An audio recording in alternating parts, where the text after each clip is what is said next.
Una producción original de Troop. Vamos a gozar, vamos a platicar, nos vamos a unir. Somos aliadas.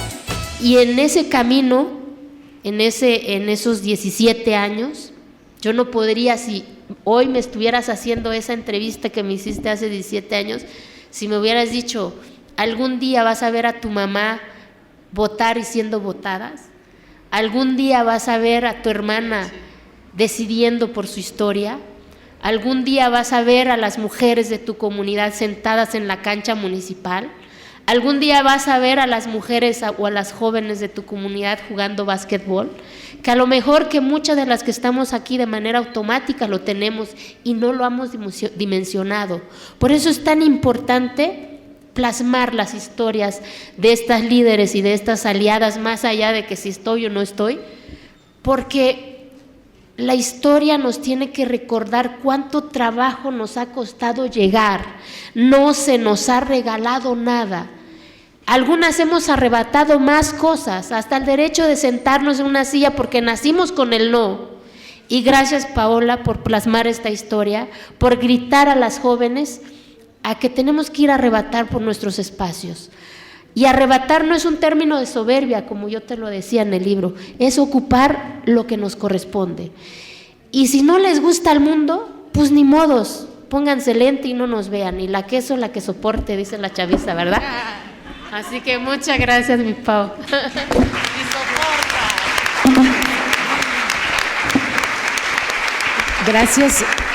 Gracias, Eufrosina, y déjame decirte por qué es contigo con quien elegí cerrar este libro. Hablas de la palabra, sí, la palabra para transformar la realidad, la palabra para perdonar, para reconciliar. Y todas las historias y cada una de las conversaciones son fascinantes, pero en ese tejido fino, digamos, busqué abrir con esta fuerza que le da su arte a vivir, que nos acerca a todos y nos convoca a todos. Y busqué cerrar con tu historia, Eufrosina, porque me ha tocado ver la evolución a lo largo de los años. De entrada nos hemos puesto mucho mejores las dos, estamos más bonitas 17 años. No, de verdad, he visto esa evolución desde esa joven indígena combativa que se fue de esa comunidad hace 28. Tenía 20. Tenías 28, una bebé.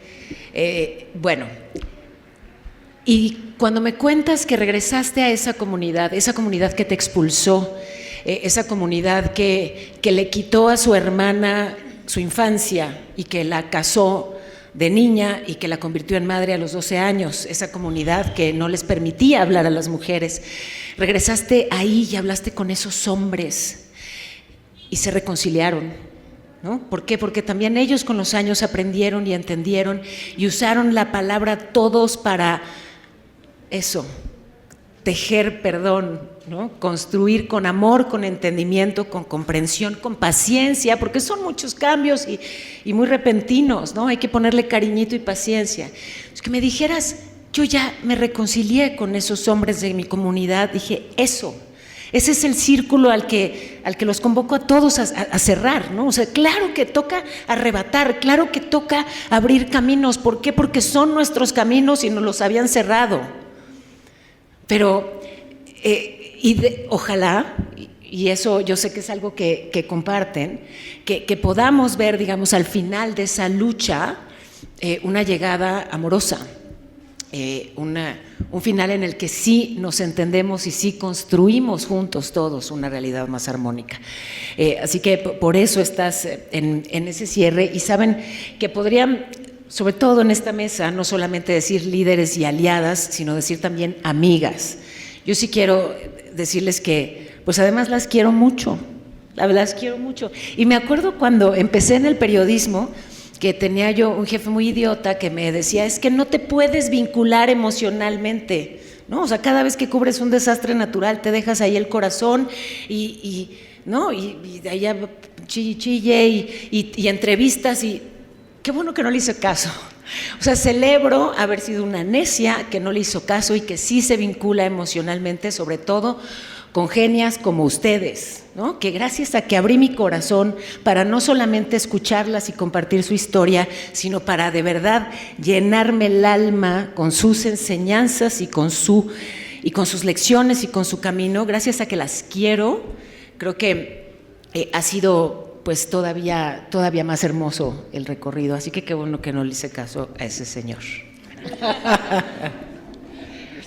Y oye, mira, justamente hablando de las coincidencias que yo encontré, y cómo no vamos a encontrar coincidencias en las historias que aquí nos cuentan tus entrevistadas, Paola, de las coincidencias que yo encontré y que a mí me parece una belleza, porque es justamente también hablar sobre la totalidad pues no nada más hablar desde el género femenino, ¿no? Sino hablar de la totalidad como género humano.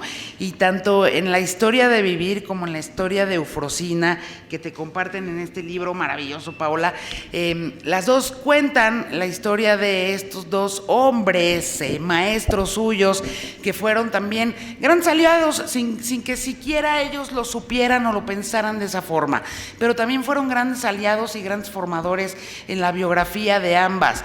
Y qué maravilla sería si todas las relaciones entre hombres y mujeres fueran con ese matiz de formación, porque también nosotras formamos a muchos hombres, y si lo viviéramos desde ese lugar de generosidad, como nos lo cuentan tanto Vivir como Eufrosina, sería una belleza. Y yo me quisiera detener, si Paola, la autora, no opina lo contrario, en esa coincidencia tan elemental en la biografía de ambas. Bueno, yo hablo mucho de mis maestros, que fueron los que me acercaron a la música, y hablo de mi papá, hablo mucho de mi papá y hablo de mis hermanos, ¿no? Y sobre todo de mi hermano el chico. Pero hablando de mis maestros, es como sin querer, por así decirlo, uno de ellos, cuando yo tenía 12 años, casi 11, 12 años, me dijo: oye, tú puedes cantar, ¿eh? Y a mí me abrió un mundo de posibilidades, y yo le decía a Paola que me abrió todo un mundo, y me abrió como esto de sentirme una superheroína, ¿no? Entonces yo siempre digo que a las niñas, a los niños, hay que decirles que son buenos para las cosas, ¿no? Porque a veces decimos, es que saca 5 en matemáticas y lo regaño, y entonces no sé, pero es que a lo mejor el talento de él o de ella no está ahí, ¿no? Está en otros lados. Entonces, no es que yo sea mala para las matemáticas, quiero decir, pero sí, o sea, me tocó como en ciertas partes yo decir, bueno, esto yo no lo entiendo, no me gusta, ¿no? Y llega un maestro y me dice, tú podrías cantar, ¿no? Entonces puso una capa sobre mí, y entonces me di cuenta que podía hacer muchas cosas y tenía posibilidad de hacer otras. Y entonces después llegó otro maestro y me dijo, tú puedes tocar la guitarra para que cuando seas grande tú te acompañes tú sola, ¿no? Tus canciones. Y yo, ay, no, nada que ver. Y sí, y así es, ¿no? Y ahora mi guitarra es inseparable conmigo.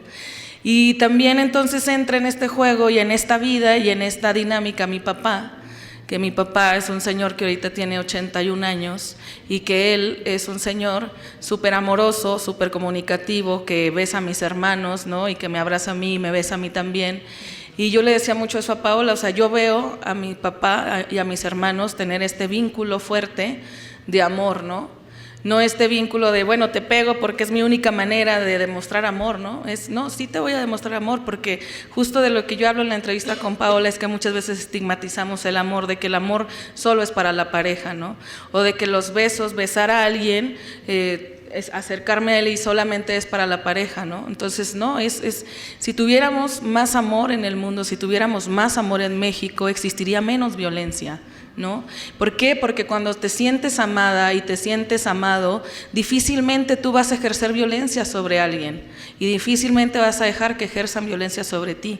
Pero no este amor capitalista que nos enseñan, ¿no? De que es el amor es unas flores y un globo el 14 de febrero. No, el amor profundo de la libertad, el amor profundo de ver a la otra persona ser libre y ser empática. Entonces, estos hombres que entienden esto, pues son esos hombres que hacen mejor este mundo, ¿no? Y entonces son con los que mejor nos podemos vincular y son con los que mejor nos podemos sentir a gusto y con quienes podemos ser quienes somos. Entonces yo agradezco mucho haber tenido ese papá amoroso que hizo un equipazo con mi mamá y llevó un día una guitarra toda vieja a la casa y me dijo, pues si quieres tocar guitarra, toca la guitarra. Papá, pero quiero cantar ahora en la rondalla. Ah, ¿quieres? Pues métete a la rondalla, ¿no? Pues vamos por ti a ver cómo, ¿no? Te enseño a irte al camión porque yo soy de un pueblo que se llama Francisco y Madero, en el norte de México, en Coahuila, y no había nada ahí como para estudiar, ¿no? Era hasta la secundaria y a partir de preparatoria tenías que viajar. Entonces mi mamá y mi papá nos enseñaron a desplazarnos desde muy chicos, a mis hermanos y a mí. ¿Para qué? Para construir y conseguir tus sueños, ¿no? Y era como de, bueno, pues te enseño a irte a Torreón. Yo no te puedo llevar porque trabajo para que tú puedas estudiar lo que tú quieres, pero te enseño a irte y te enseño a regresarte, ¿no? Entonces a veces mi mamá llegaba toda cansada, son maestros, los dos eran profesores, son jubilados ahorita, y entonces llegaba después de las 6 de la tarde de dar clases desde las 6 de la mañana a alumnos en secundaria y todavía quitarse los tacones, ponerse los zapatos bajitos y decir, pues vámonos al camión para que vayas a Torreón, que era la ciudad más próxima. Vamos a hacer 1 hora y media de camino para que tomes 1 hora de clase de canto y nos regresamos. Y así, en todas las semanas, ¿no? O sea, si yo no tuviera esos papás, si no tuviera ese papá que daba la oportunidad también de que mi mamá y yo hiciéramos eso, mientras él se quedaba con mis hermanos a hacer otras cosas, pues no estaríamos hoy aquí platicando con estas compañeras y amigas tan bellas. Entonces, compañeros, los necesitamos amorosos y los necesitamos súper empáticos y realmente escuchadores y observadores del mundo y de nosotras. Muchas gracias.